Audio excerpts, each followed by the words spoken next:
No. Hit me, for fuck's sake. Where's soup? Yes, we have it. Hey Barbie, hi Ken.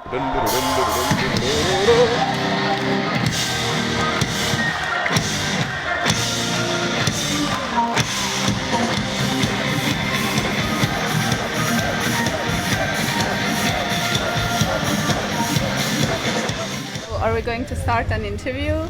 No, I actually thought that you've been interviewing me like 2 times already, and I'm getting tired of it, so I think it's time I interview you. Yeah, by the way, new boy, our drummer, what's his name? Hannes van Dahl? Actually, good pronunciation as well. Most people fuck that up. Yeah, what's the name of our festival? It's Sabaton Open Air and it's at Falun on August 16th. Damn, you're good. I know, right? Not even I knew the dates. You do interviews all the time.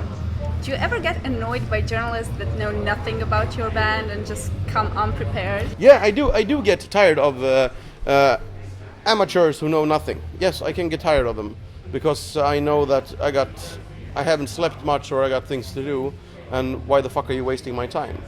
But the fact that they're not prepared and don't know everything about us doesn't mean that I hate them. You know what I mean? It can also be a professional who's doing let's say I'm gonna be on Polish TV. So why should their journalist do 3 hours or 10 hours of research and start talking about what we did 15 years ago? Because they're presenting us to a TV crowd who doesn't know anything about us anyway. So if they just done enough research to know which questions to ask, what are we doing right now, what was the name of our last album, you know, and you just have the reasonable idea and then talk to me before, okay, we got a beginner crowd, we're gonna talk about this and that, no problem. You don't have to know anything about Sabaton. Are you aware that you have that body language where people can see right away do you like the journalist or not? Seriously, I've been watching your YouTube clips and if you cross your hands, that's it. You're like well, I can do that sometimes as well, you know, have a good time. It's like this, but I'm in general. Usually it's not about the person; it's more about how I feel. I think. I agree with you. Of course, if I really hate the guy, I'm gonna be like this.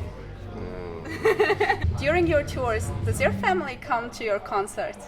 For sure. My mother was in Czech Republic at Masters of Rock because she's Czech, so she made a combination of visiting family and friends and watching her son do stupid stuff on stage.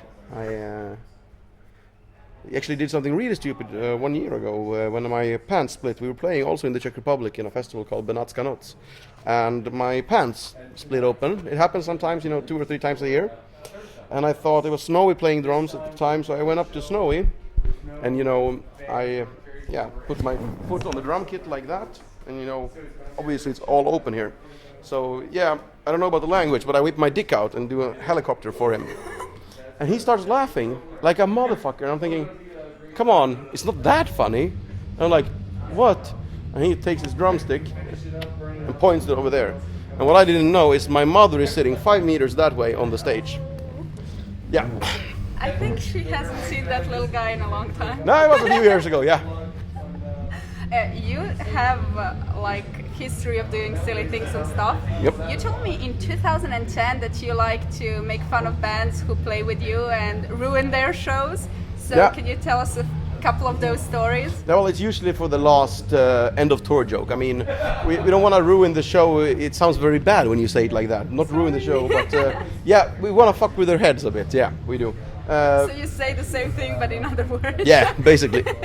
Yeah, but I mean, fucking up the show would be, you know, destroying the PA or something. We don't want to do that, but making other people uncomfortable on stage is fun. The first time we did it was with Ed Guy in 2006, and they had a song called Superheroes on that album, and the video was them hunting Playboy bunnies, you know. So me and Richard was playing guitar at the time. We got dressed in Playboy bunny suits. He had a sheep string, so just a you know, plastic sheep and then a G-string.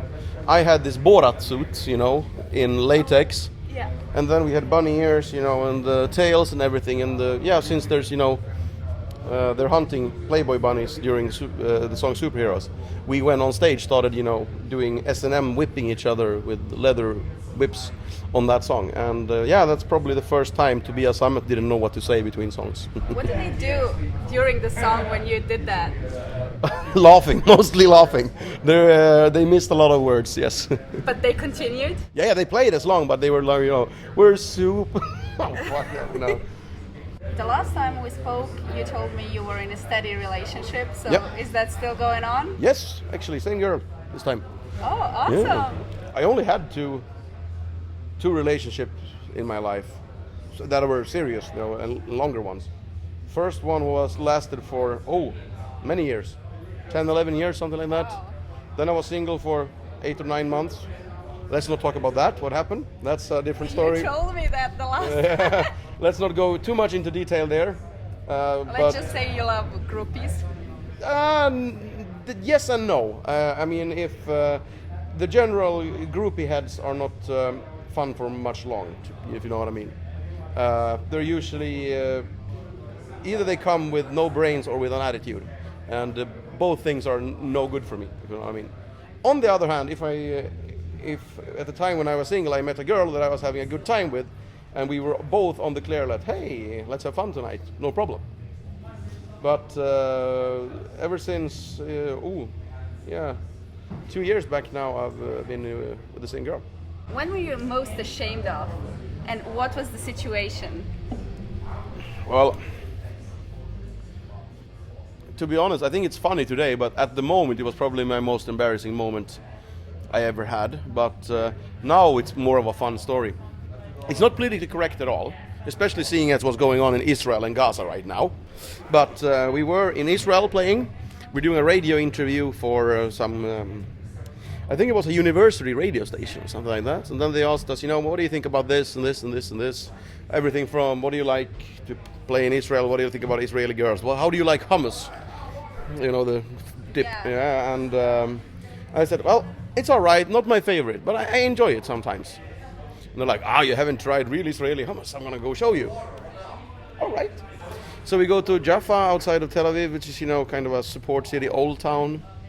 And we go to a restaurant, and it seems like both Jews and Arabs are eating there. It's a mixed restaurant of some kind. And they have a tradition of opening of the table, it's called. And they just put small plates with a little bit of everything, for starters, Yeah. like they do in Greece with mesa, lots of small dishes. And we get that, and then they ask me, what do you want to drink? And they have this, what's it called, pomegranates, it's like a red fruit. Okay. You cut in half, you squeeze the juice out of it. Pomegranates, it's got red kernels, all of this. Those grains, like red grains inside? Yeah, exactly. Oh, I think I know. Yeah, what it you is. can get freshly squeezed juice out of What is that. it called? I don't even know the Pomegranate. Pomegranate. We call it grenade apple in Swedish. I don't even know. Shipak. Shipak. I think that's it. Okay. If not, I just embarrassed myself. Oh, no worries. No, we order, and I always love, when in Israel, get some fresh fruits because it's picked yesterday, not 2 weeks ago, and then shipped over. You know what I mean? Okay. So we are sitting there. There's Arabs in the restaurant. There is, of course, Jewish people in the restaurant, and we get that. I get my drink, and we're talking, like nothing happened. And then I drink, and it's sour. You know what I mean? Sometimes it's like, you get that reaction, like when you have lemon or something. So I get, and the guy leans over to me and with a loud voice, "Hey, Joakim, what's wrong?" If somebody raises the voice, I do automatically as well. It's, psychological. Everybody does that. So I answer loudly, "Oh, no worries. I just had a bad reaction to the juice."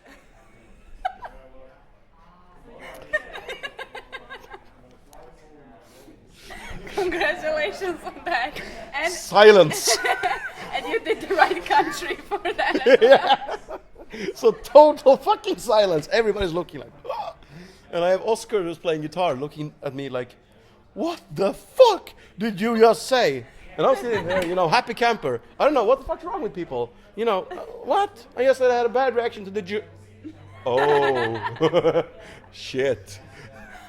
Congratulations on Yeah. that one. So it was like, juice, pomegranates, sour.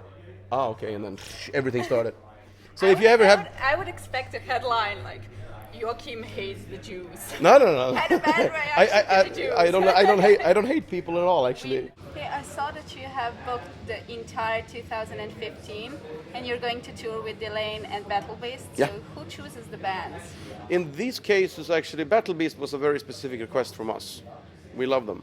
Delane is also something we were discussing several other bands. I mean, and we decided, let's make everybody who is really, really true metal really fucking pissed that we got 2 female-fronted bands. I think it's gonna sound cool, actually. Yeah. Both of the I bands think are awesome. the most important thing was we wanted all bands to be people smiling on stage, having fun, and making the audience feel happy. We didn't want, 2 bands being trying to look cool or evil or something like that. And I know both Delane and Battle Beast, they don't take themselves too seriously. They will smile, have fun with the crowd, and I think that's an important thing as well. You know what I admire about Sabaton is you don't have ups and downs. You seriously don't. When you have downs, you just you change the whole band member crew.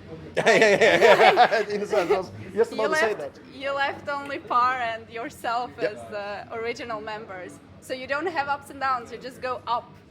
So far. So far. You told me pretty much everything about the new band members, but you haven't told me anything about Hannes van Dahl, considering he wasn't in the band when I interviewed you. No, we had Snowy when last time we talked, right? Yeah.